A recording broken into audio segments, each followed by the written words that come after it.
Hi, this is Mindless Insanity 602 reporting to you at the Nightmare Central with day number 25's film review of my fourth annual 31 Days of Horror Film Reviews. And day number 25 means that we are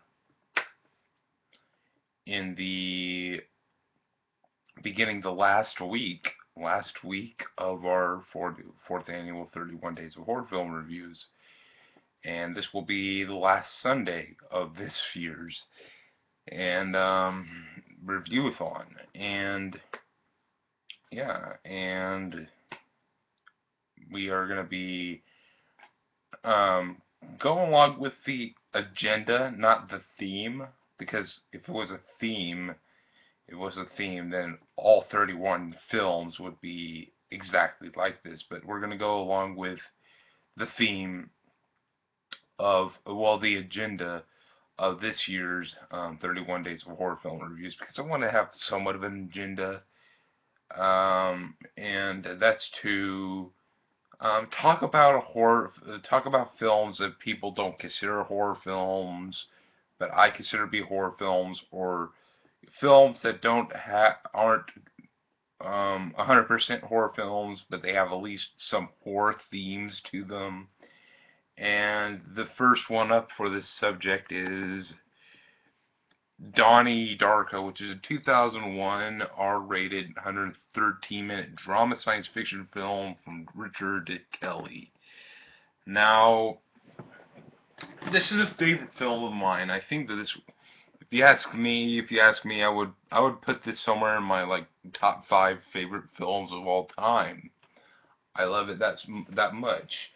Now, and this probably is going to be the last film that people don't really consider to be a horror film, or don't really see the horror themes in it. But there are some horror themes there to be had. It's more of a drama. It's more of a drama than a horror film, but whatever. It's like I said before, it's from Richard Kelly. Now, Richard Kelly has done. I think that the dude is a very underrated director, if you ask me. I think that it'll be nice to see him direct more films, because he's done like 3 films. This being one of them. And I've been thoroughly impressed with all of them. Most especially his first film. He did Southland Tales in like 2006. I adore Southland Tales. Southland Tales is a great film. I think it's really underrated. I don't really see the major complaints that people have against Southland Tales. I think Southland Tales is a very good movie. Um, I understand the director intended that film to be a comedy, but I think that just like the misinterpretation of genres, I think Southland Tales is more of like a drama, because it really has a very deep and depressing vibe to it. And I appreciate Southland Tales. I think Southland Tales needs a little bit more credit. Then he did The Box, which came out in 2009. I also like The Box. The Box is a horror film. It's probably his only straightforward horror film. It's a slightly ripped off story from like a Twilight Zone episode, but I don't really care. I think The Box is really good. So yeah, I'm thoroughly impressed with Richard Kelly's work. I would like to see him go out and do more work, because I think that he would be pretty fucking amazing. Now, we're gonna get to Donnie Darko. Now, there's two different versions. There's two different versions of this film included in this set. Um, I, I'm more preferential to the theatrical cut. Um, I think the theatrical cut is definitely a more even flowing film. Doesn't have as much silly things about it. Doesn't have as much like the director's cut. The director's cut has some weird fucking decisions that kind of don't necessarily ruin the film. Don't ruin the film, but they kind of they're kind of silly. They're kind of silly. That I think that are out of place. But I'm not one of those people. A I'm not a person. I'm not like most Donnie Darko fans. Most Donnie Darko fans would automatically say, "Fuck the director's cut. The director's cut is an awful cut of the film." I don't think it's an awful cut. When I first watched it, I really couldn't care less about. Could care less about the director's cut. But whatever. I like both versions. I think both versions are very good. Anyways, also Donnie Darko is one of those films that you provide your own interpretation to, and I have my own interpretation. Well, it's same as a few others, but so far I have a lot in common with most people's interpretation of this film. Now, Donnie Darko is about this teenage boy Donnie, named Donnie, or Donald, I forgot his name, his middle name, but Donald is his full name. Anyways, he's Donnie. Donnie is and this isn't Donnie Brasco. This isn't Donnie Brasco. This is Donnie Darko. So basically, Donnie's is this very,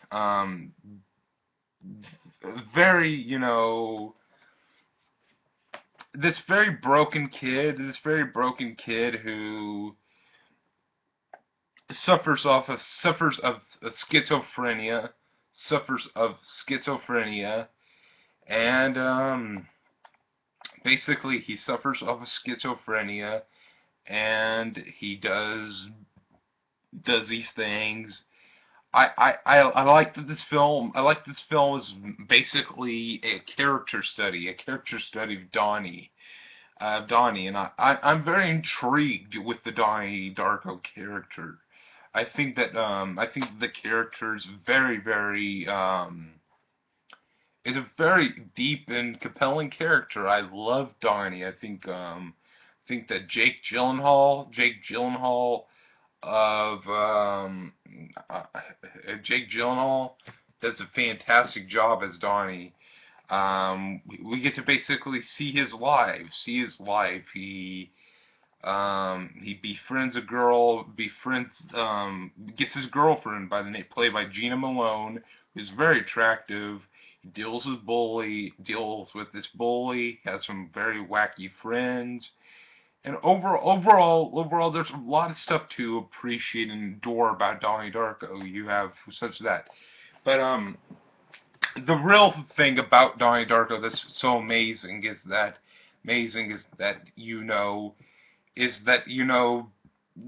the first portion of the film, when Donnie is about to get squished by the plane engine. He's supposed to go back in time. He unfortunately, in order to save the world, and actually just make things better for everybody, he's gonna have to travel back in time to the portion where he's supposed to get hit with a plane, and basically it's a form of the butterfly effect. And I mentioned the butterfly effect in an earlier segment of this year's 31 Days of Horror Film Reviews. And the butterfly effect, the 2004 film with Ashton Kutcher and Amy Smart. That film ripped off Donnie Darko. I kind of like the butterfly effect. I kind of like the butterfly effect, but there ain't no beating around the bush. Beating around the bush. The butterfly effect is basically Donnie Darko for dummies. Donnie Darko for dummies, and it isn't as well made, and isn't doesn't have as much of a compelling character as Donnie, with Ashton Kutcher's character. Um, this film just has a dark and depressing vibe to it. I love that you have like a nod to the Evil Dead in one scene, um, overall, this film is a perfect film to me. I love everything about it. I think I have zero fucking complaints with it. I think the film has a terrific pace, and all honesty, highly recommend Donnie Darko. Got Frank the Rabbit there, who does a really good job in this film. Um, I think that this film is a masterpiece of cinema. It just does everything right, and the horror elements with Frank the Rabbit there is that's where the horror elements come in, and that's where the Frank tells him to burn down this guy played by the belated Patrick Swayze, Jeff Cunningham,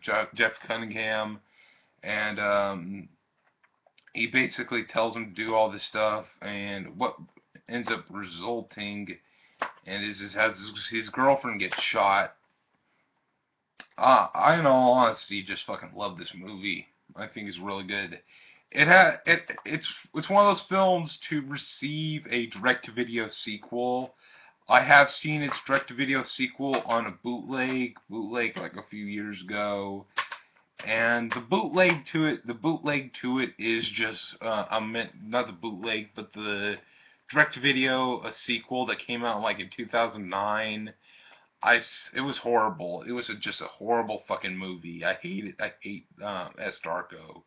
The only thing commendable about S. Darko is that it got Divide Chase. Divide Chase, Donnie's little sister here. Donnie's little sister here. That's the only thing commendable about it. That's the only thing that I appreciate about S. Darko. But S. Darko is just a shitty fucking movie. It's horribly written. I really don't give a shit about S. Darko. Now,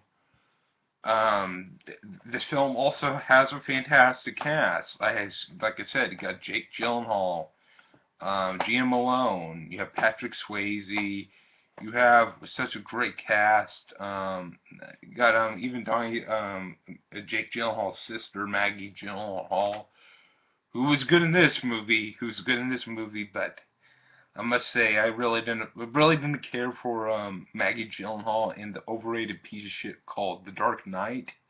I think that she was one of the worst things about that fucking horrible movie. I really don't fucking care for The Dark Knight much. But she does a good job in this movie. Horrendous job in The Dark Knight.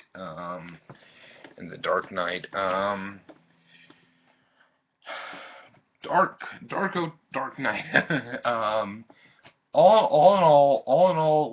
Although you might not necessarily call it a horror film, you may not necessarily call it a horror film, but it takes place on Halloween. It takes place on Halloween. Some portions of this film takes place on Halloween. It takes place on October the month, and one of the days takes place on Halloween, and that's enough. That's enough, and I think that this film would probably do an interesting pairing with the original Night of the Demons, I guess. guess that would be a cool pairing. There's a lot of things about this movie that are so good. Um, I really love it. Anyways, let's talk about the Blu-ray presentation. The picture quality on this Blu-ray is horrendous. It's so grainy, and it looks just awful. I think 20th Century Fox, there's the company's logo, did a horrendous job on the transfer of this film. It looks grainy. It looks way too grainy to be a Blu-ray copy of a film. It's just beyond awful. It's beyond awful with the way it looks. There's a good amount of extras. There's a good amount of extras. One extra, it has um, Kevin Smith. I have as with the director.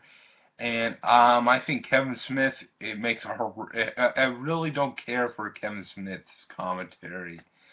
I really don't get the fucking point of, like, there's a commentary of Donnie Darko with Kevin Smith. I think that Kevin Smith had his chubby fucking ass involved in other commentaries. Like, I think he did one for Roadhouse. I haven't seen the Roadhouse commentary, but Kevin Smith, I really don't. I think that understand that he's friends with Richard Kelly, I understand that they're buddies and all that stuff, but I really don't really understand the point of Kevin Smith having a commentary for Donnie Darko. I could understand if he was like a mega fucking fan of Donnie Darko, but other than that, I really don't see the point of him being there. And that's not to say I am not a fan of Kevin Smith, because I love Kevin Smith. I think a majority of his films are good. He obviously has a few duds. He obviously has a few duds, like Clerks 2. I didn't really care for Clerks 2. I think that movie's pretty bad. Cop Out. Cop Out is horrible. He did Red State. Red State, solid beginning of Red State, but once John Goodman and the rest of the FBI, DA, not FBI agents, came into Red State, the film went downhill. That's Stay tuned. That maybe more than likely will be included in like a few years from now's 31 Days of Horror Film Reviews. More than likely, because I would think that would be an interesting one to discuss. But not really a big fan of Kevin Smith. His commentary, I like him in general. He seems like a pretty alright dude. Um, yeah, I think that he's directing way too many movies as of late, but that's just me. So anyways, we have the disc. We have the first disc, second disc, and third disc. The third disc is a DVD copy. I think the DVD copy has a nice looking artwork to it. Overall, I recommend Donnie Darko. I think that's essential Halloween viewing. Anyways, this has been day number 25 of my 4th annual 31 Days of Horror Film Reviews. And that means that we have about 6 more days to go. 6 more days to go. Ooh, baby. Anyways, yeah, 6 more days. So I shall see you in a little less than 24 hours. A little less than 24 hours with day number...